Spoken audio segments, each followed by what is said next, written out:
When my parents got divorced when I was 11 or 12, when my dad was with us, we always had money, right? So when my dad left, immediately I felt a difference in the family dynamic. The money wasn't there anymore. It was a lot tougher. If my mom didn't have an income, we were probably gonna have to go with the state. So my mom, last couple of money she had, she converted our basement into a 3-bedroom, 1-bath, 1-kitchen living area. And she rented it out to like traveling construction workers. It's almost like if the water is at your nose and you can barely breathe. But then when my mom started renting, the water went down.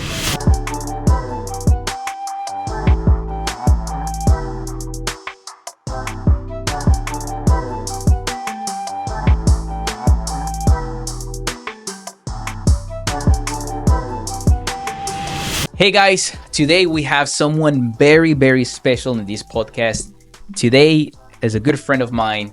He's very knowledgeable, real estate investor. He loves to buy and hold. He loves to have all of these properties to pay for his lifestyle. When he told me about the strategies that he's using in real estate, I started thinking and I started considering now holding more assets than I actually was thinking before. Because before I was actually buying and selling too much. Now I'm like, I need to start holding more of my assets.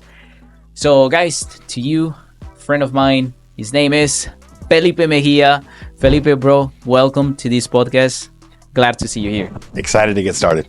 I want to know, man, your beginnings. I want to know your early beginnings, how you started, like what was the first thing that you thought about when someone told you about real estate? Like, were you already in the real estate world, or you're like me that we came from like family that was, humble beginnings, knew nothing about real estate? So in the beginning, right, my dad met my mom, and then they went on a date, and then I was born.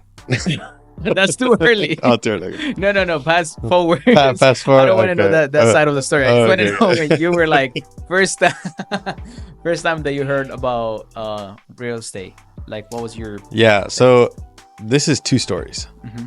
So do you want the Instagram, like the fluffy story, or do you want what really happened? No, what really happened. All That's right. the reason why we have the podcast. So when my parents got divorced when I was 11 or 12, basically the judge, to make it simple, like if my mom didn't have an income, we were probably gonna have to go with the state. So my mom, con los últimos dineros that she had, the last couple of money she had, she converted our basement into, because we had a 2-story house. Okay. But the bottom story was just a basement, like vacío. She converted that into a 3-bedroom, 1-bath, 1-kitchen living area. And she rented it out to like traveling construction workers. Okay. So you've heard of like traveling nurses, right? Yeah. So same concept, but like, for example, in certain cities that are growing too fast, they can't bring in labor or teach labor how to use certain machines fast enough. Right. So it's easier just to bring in traveling construction professionals that know how to work certain machinery. So they need a place to live. So my mom would offer them rooms at the house where they could rent for a couple months or whatever. Right. So she was able to show the judge that we had an income, and then we stayed with them all. So that was my first taste of the power of real estate. How old were you at that point? Like, I think I was 12 or something. 12? Mm-hmm. You still remember what? Yeah, of course, because you'll never forget having 90 days or your mom's like ripped away from you. You don't forget that. Man, that's very impactful.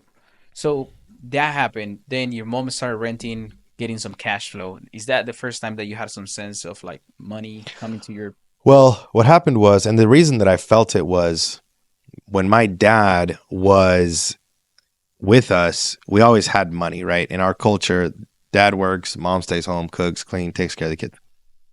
So when my dad left, immediately I felt a difference in the family dynamic because ya no había el dinero. The money wasn't there anymore. So it wasn't like we could go out to eat on the weekends. It wasn't like we had extra money to go to school with. It was a lot tougher. So when my dad left, my mom had to start working, not just renting, but she had to start working. So we felt that pain. But then when my mom rented the house out, the basement, to traveling people, then we felt like, casi, it's almost like if the water is at your nose and you can barely breathe. But then when my mom started renting, the water went down. So we weren't drowning anymore. Okay. But we weren't eating like filet mignon either. Right. It was just our bills were getting covered. Gotcha. So and at that point you were feeling that and you're like, okay, this is how I know that this is how we make the money now. My mom is making some passive income. I imagine at that point you didn't know much about real estate like you do now, but now you know what your mom were doing or what she was doing. So what is your, for instance, what's your mom doing right now? So right now, my mom property manages my houses, right? Nice. So when we lived at home, and even up until just maybe 5 years ago, my mom was a house cleaner. Okay. She cleaned houses. So I tried to retire her from that, and she basically told me like, no, like, but I would rather have a job, something. I don't have to clean anymore, but I don't want to just like sit at home. Like most Latina moms. Yeah. Like most Latina women, period. They don't want to. So Yeah. she was like, no, I'm not going to just sit at home. I've been working forever. Like, I don't want to go back to that. I said, okay, great. So I gave her the job to manage my properties. Nice, nice, nice. And she's still doing that right now. That's correct. Nice. Okay, bro. So tell me more about your family, because your family is just like my family. Like it's everything to me. So and I know you're a great dad. You're a great husband. You're a great son. What's your family to you? Like, tell me what's the legacy that you want to leave on your kids and stuff that you're doing. Yeah. So obviously, right, the YouTube answer is family's everything, because it is.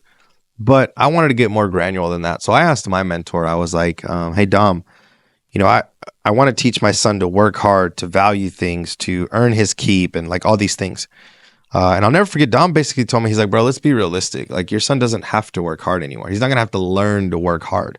Like, he's not going to be out there with a shovel and a pickaxe, right? He's like, your son is going to have to learn how to carry the burden of wealth. Hmm. He's like, so worry about teaching your son how to be a good kid. Worry about teaching your son how to properly shake another man's hand, how to sit at a dinner table, how to have higher level conversations. He's like, don't worry about teaching your son how to work hard. He's like, more than that, teach him to be a good person that values the wealth that you're going to leave him and learn how to generate more of his own. But working hard, that's something your parents had to teach you. Fortunately, your son doesn't have to learn that. But there is a different set of skills that your son has to learn. Right, right. So tell me more about Dom. Who's Dom? So Dom is a mentor that I had between high school and college. So I met him at my church. He was this like just tall, dark, handsome, beautiful wife, like money, drove a Beamer, like just who I thought like, oh, that's what I want to be like when I grow up. Yeah. So I started asking him for advice. He was a business guy. He had business going and all the things. And I'll never forget, we were poolside at his house one time. I was just, catching up. And I mean, he must have made a phone call and like transferred like a couple $100,000. And back then, like that was big money to me. Right. And I was like, dude, he just transferred a couple $100,000 with a phone call. And I was like, this is awesome. So Dom is just a big businessman who I've met. He was in the concrete business, I think it was. And he mentored me through a lot of stuff. How important it is to have a mentor? Yeah, and there's a lot of different ways to like explain why mentors are good. I think the better question is, why are people afraid to pay for a mentor? Because I think a paid mentor is the best mentor. Right. And mentors are just shortcuts. Mentors are shortcuts to success. Mentors are like cheat codes in video games, right? Like, remember playing, Tony Hawk games or whatever, up, right, down, left, X, L1, L2, R2. It's just cheat codes to get through life. I think mentors can catapult you closer to your goals if you get the right mentor. The next good question would be like, how do you know who's a good mentor? Mm-hmm. I've always said that hire the mentor that's living the life that you want, not that lived it, not that wants to live it, not that lived it in the past. The one that's currently living the lifestyle that you want, that's the mentor that you want. Yeah, and that's the thing that a lot of people think of mentors, and they're always thinking like, oh, it's a scam or this and that. And I get it. There's a lot of people out there charging an arm and a leg for something that anybody else can actually teach them. But the thing is that a mentor, how I see mentors are basically when you're driving on a highway, you want to go on the fast way, you have to pay a toll. And it's gonna save you from traffic. It's gonna save you from time. It's gonna save you from potential accidents because there's more cars on that other line. But if you pay the price to go on the toll, you're gonna be going faster. You're gonna be saving time, and you're gonna be driving safer. So why not pay 50 cents or a dollar, whatever your state is, to go on that lane? And people still will say, well, I want to save 50 cents. Well, go save 50 cents or 75 cents. And now you have the problem of going with traffic where Right. 99% of the people are going to go. So yeah, that's how I see it with mentors.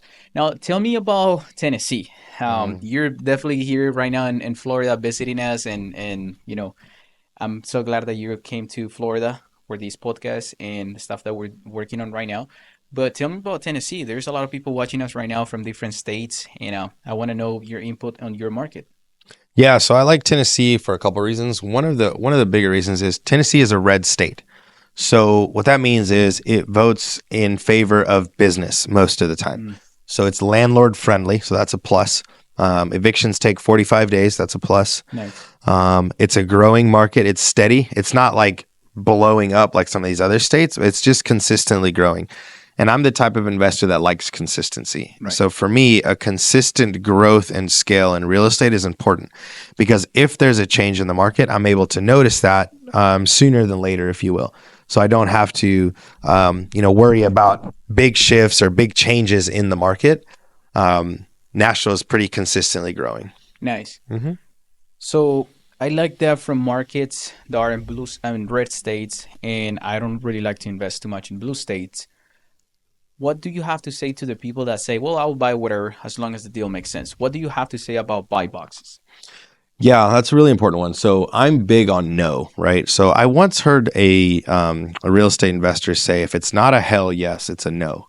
So there's no maybes, there's no ifs, there's not I hope it works, not like I'm going to take a risk. Like let that for people that are like, just they don't care to lose money. I'm not one of those guys, right? I'm not Jeff Bezos. I'm not, Grant Cardone. I'm not one of these guys that's like, let me see if this will work. And if I lose money, then it's a lesson. I don't work that way. For me, I'm more of like, what has the most data to give me the best return? And I'm going to make my decision based on that.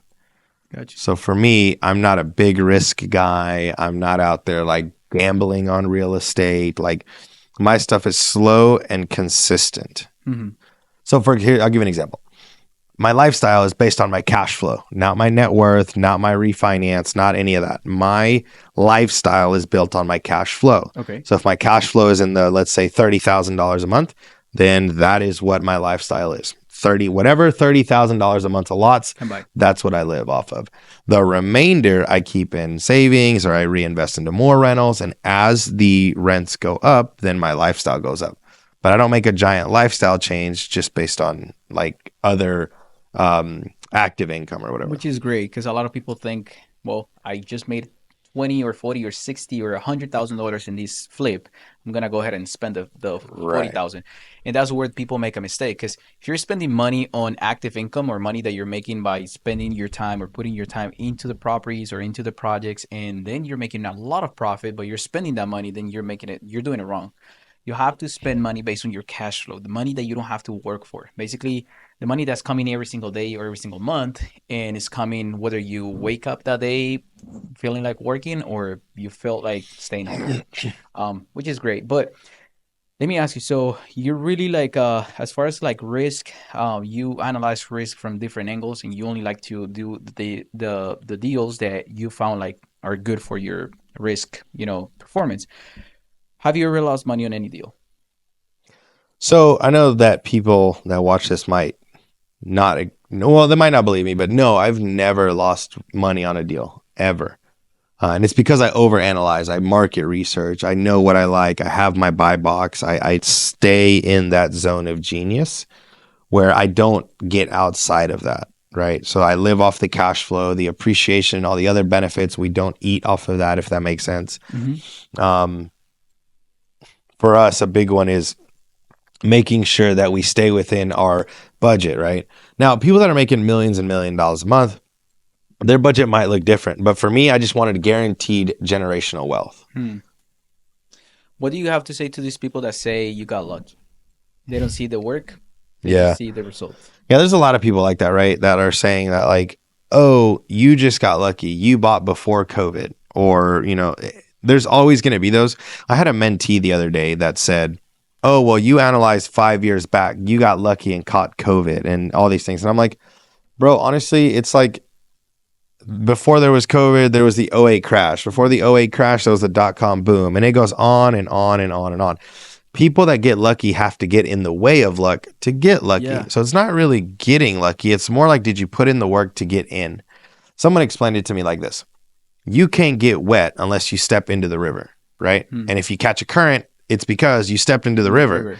So it's the same concept with like real estate. You can't get lucky unless you start. So there's no such thing as you got lucky. You get started and then you catch the wave.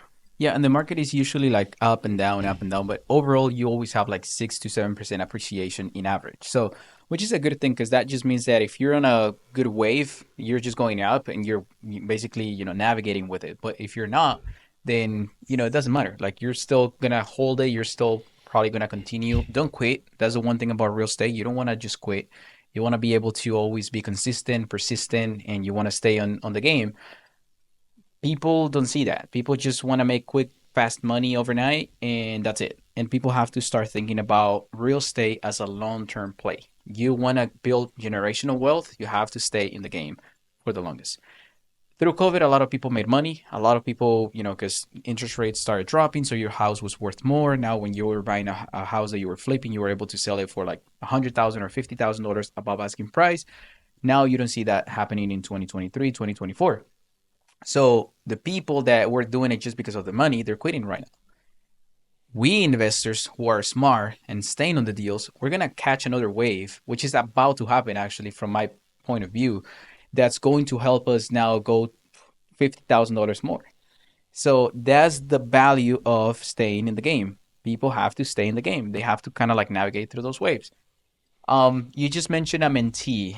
I want to ask you about your masterminds. I want to ask you about the stuff that you're doing. Yeah. Because you're genuinely helping a lot of people, and that I really appreciate because I think the same way, Felipe. I connect with you on the aspect that I really, really want to help people.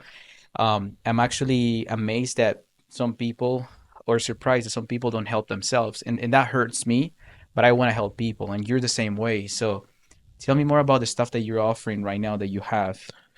Yeah, so my mastermind is free. When I first started in real estate, my coaching was like $200 a month and blah blah blah, right? And then I just started like slowly realizing that like all these gurus are out there charging people a bunch of money for not value. So I wanted to separate myself from that, and I was like, well, how am I going to do that? And the best way for me to separate myself from all the other gurus was just not charging for my coaching. So my coaching is actually free. Like if you go to my Instagram and on any reel or send me a DM and just comment the word circle, because my mastermind is called Inner Circle Mastermind, it's free. I send you access, you get in, and I coach every Sunday at 8 p.m. Central for free. Yeah. Which, by the way, you told me about that model and about the idea of like helping people and not asking anything in regard or in like back. And I started applying the same thing. I spoke with my wife and I said, you know what? I want to do the same way because I don't want to be the person that leaves this world with, oh, Anderson sold me on this. Anderson sold me this and Anderson sold me that. I want to be the one that people say Anderson impacted my life and he changed my life. And he wasn't even concerned about the payment. He was concerned about truly helping me. Yep. And eventually we have to continue growing. Our time is valuable, but if we can do group coachings and help people and genuinely try to make these people go to that next level, in my case with Avanza, in your case with the Inner Circle, bro, I feel like that's amazing. And you and I, we spoke about having you in the school community. So the same stuff that you're teaching these people, you can teach it on the school community of Avanza. I think that's very valuable. I feel like that's going to bring my community a lot of value, and I really appreciate that you were willing to do that. And by the way, people have to follow you because the stuff that the stuff that you do it goes aligned with what I do, but I love to see different angles to the same real estate. So the way that you do it with buy and holds, you don't really like to sell, you like to keep it, you refinance it, you get the money. When you refinance, which is taxed, it helps with your taxes because there's not an implication on taxes when you refinance because it's a loan, it's not profit. But technically you're making money by doing it. So I'm glad that you brought that point to me at the office when we spoke, and now we're implementing that. So we're actually helping people, and they don't have to pay one single dollar. So thank you so much, brother.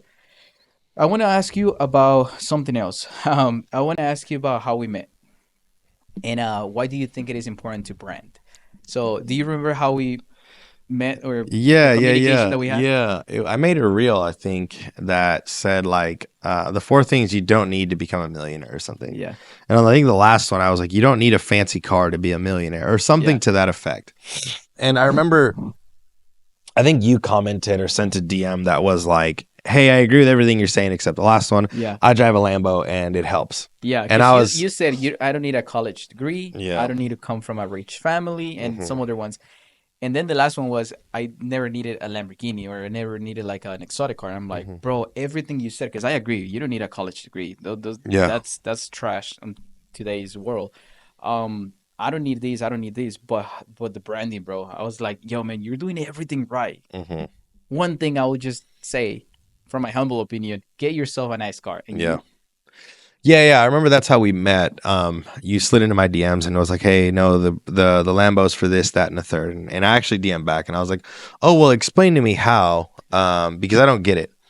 And then you told me, you were like, "Well, I use it for this. I go to car meetups, or people want to take pictures with it, and then I get to meet people." And I was like, "Okay." I was like, "But I'm already outgoing. Like, I don't need a Lamborghini to do that."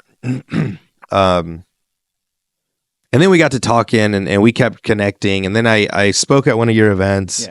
yeah, We've done we are social media together. We've done podcasts now, and now I went out and bought a Corvette. I love my Corvette. It's all black. nice.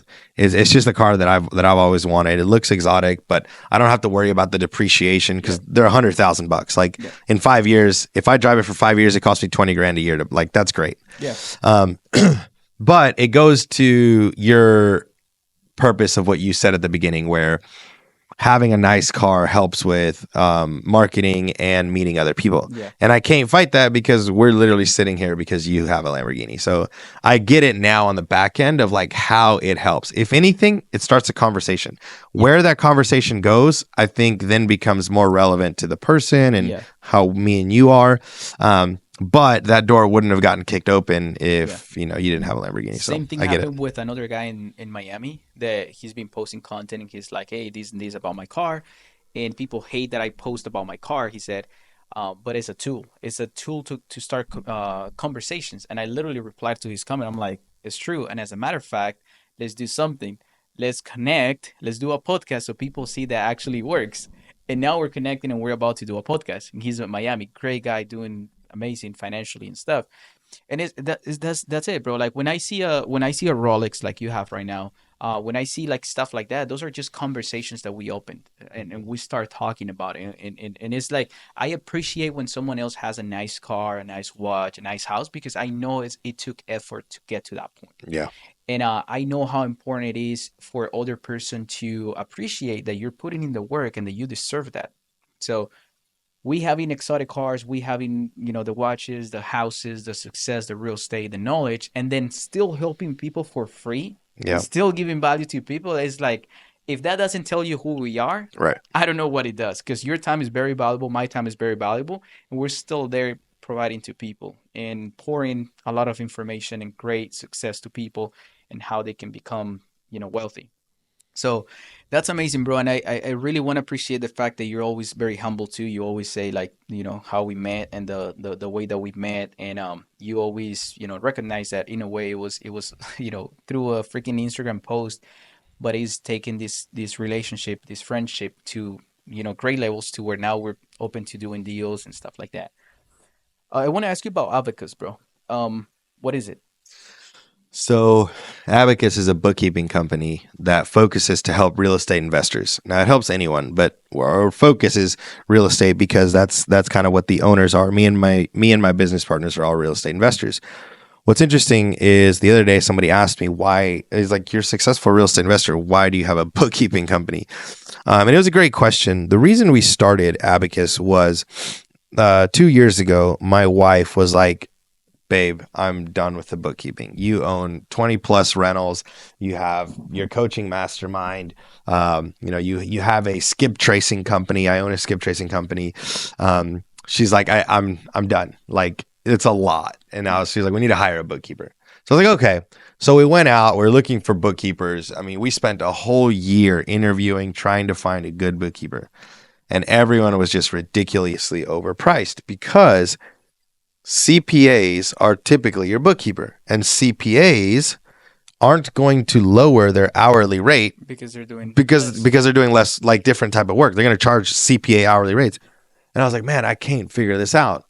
So after all that, just like any good entrepreneur is going to do, is like, well, I'm just going to start my own. So I went out and found one of the best bookkeepers in the Philippines. And the reason I know they're one of the best is because she owns a bookkeeping school. So she teaches bookkeepers for other entrepreneurs. So she hires them out. So she's the coach.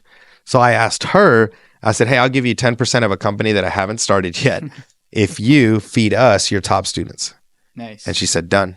So she feeds us her top bookkeepers from her business.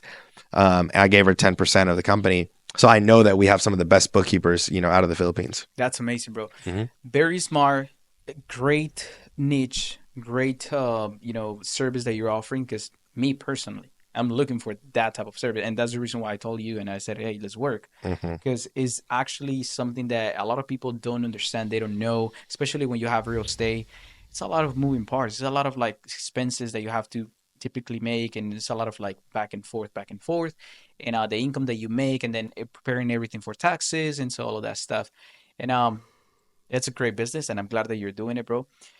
I want to ask you one last question before we start closing the podcast. I want to ask you about where do you see yourself in 10 years? I probably see myself continuing to buy real estate for sure. My son will probably be 16, so he'll be in high school. So real involved in what he's doing. Family's big for me. The only reason I got into real estate is so that I can buy my time back. So probably real involved with my son. Definitely still dating my wife, going out on dates, hanging out. We'd love to travel. I see myself doing the same thing that I'm doing now. I didn't build a life that I want to get to, if that makes sense. I built a life that I want to live now, just over and over and over again. Nice. Does that make sense? Yeah. Like, I don't want to be like, oh, in 10 years, I'll be here. No, in 10 years, I'm going to be probably the exact same place, just more money. Gotcha. It's amazing how you think, bro. So I was going to close it with one last question, but before I ask that last question, I want to ask another question. You just said buying back time.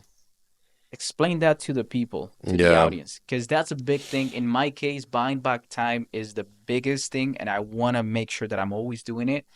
You just mentioned it. I heard it from you the other day. So for me, I look at like, all right, what are my monthly expenses? And let's say that my monthly expenses are 10 grand, 15 grand. Let's say $15,000 to sustain the lifestyle that I have now. So that means that I would have to go work, make 15 grand a month. So what is that hourly? Just divide that by 30 days or whatever. And that's how much you have to work. So if I want that lifestyle not to change, I have to make enough money in investments, or I have to invest enough money in, like, let's say rental properties to pay me at least $15,000 a month. That buys me back my time where I don't have to go to work. So if I was working 40 hours a week, I've just bought myself back 40 hours a week by not having to go to work because assets pay for my lifestyle. Right. So people don't understand how important it is to live out of the cash flow and out of the assets that you have monthly, bringing revenue. They make some money, like I said earlier, they go spend it. It's not good. You're saying basically we have to make the investment pay for our lifestyle. I personally 100% agree with you. Because, well, like I said, a lot of people get confused and they think, well, I just made this money. They go and spend it. It's not good. So I appreciate that you're saying that, because that's just going to share with the audience what they want. Here's how it works. You make active income.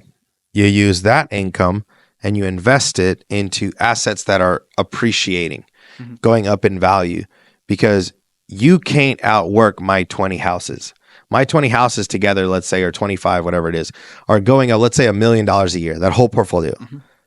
What job do you know is paying $1 million a year that you can get in your 20s or 30s? There's not many, if any. So my assets are outworking you. So you go to work, you take your money and you invest it in appreciating assets. You then take those assets and it cash flows. You live your lifestyle from the cash flow. Years down the road, you can cash out, refinance those assets and give yourself like bonuses in your life, if you will. The Ferraris, the Lambos, the Corvettes, the bigger house. But you then use that to like continue your lifestyle, right? So you don't live off your worked income, because then you're just going to be working for as long as you live. Right. So I worked, invested that money in appreciating assets. Cash flow is what I live off, sustain now, and then cash out refinances is like my life bonuses. Do you hold everything you buy? Yeah, I don't sell anything. In 8 years, I've maybe sold 2 rentals, and I regret both of them. Why? Well, I've yet to look back and say, oh, I made a profit more than the property is worth today. So like if I bought something in 2020, sold it in 2022 and made 50 grand, today it's always is going to be worth more than what I sold it for. 100%. So if you think of that theory, then I sold it for the cheapest. Yep. Okay, man, let's close it. I have the last question that I always ask to every person in the podcast. What does Avanza mean to you? What is Avanza? I think Avanza to me is like the Batman signal. Like when people see the Batman signal, it gives them hope that someone's coming, that something's coming, that like te da paz, it gives you peace. So for me, being at your conference, seeing it branded, seeing your whole family behind it, like just everywhere around you, it just gives hope to the Latino community that someone that looks like you, that speaks like you, that has our culture, has made it, and you're putting out the bat signal for other Latinos. Wow, bro. The way that you put it is actually really good, man. I have had the same thing to many people, and they always give me like different insights, different views. And I really appreciate the way that you did it. I also really appreciate the fact that you came to the conference. You delivered a great presentation, great message. A lot of people were giving me great feedback about what you said. And it was amazing, bro. Having you at the conference, having you here as well in the podcast is a pleasure, is an honor. And I really want to thank you for that. And thank you for believing in us, believing in this idea, believing in the conference, and now for being our, friend. Because your family and you and everybody that you are basically working with is now like family to us. So really appreciate that, Felipe. I also want to, before we close, how can people follow you? Because I want my audience to also go to you.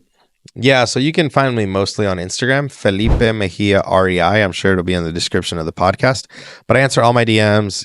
I coach for free. I give all my knowledge away for free. Nice. Felipe, thank you so much, brother. Thank you so much, because today we definitely learned a lot. You drop a lot of value. And also to the people watching this podcast, I want to invite you guys to like, share, subscribe. Make sure that you're in our school community, because we have, just like Felipe, we also have a lot of great content for free. Go check his content as well. We're here to help each other. We're here to build each other and continue having success. So, Felipe, thank you, brother. God bless you, man. And I can't wait for the next one. Thank you, brother. God bless.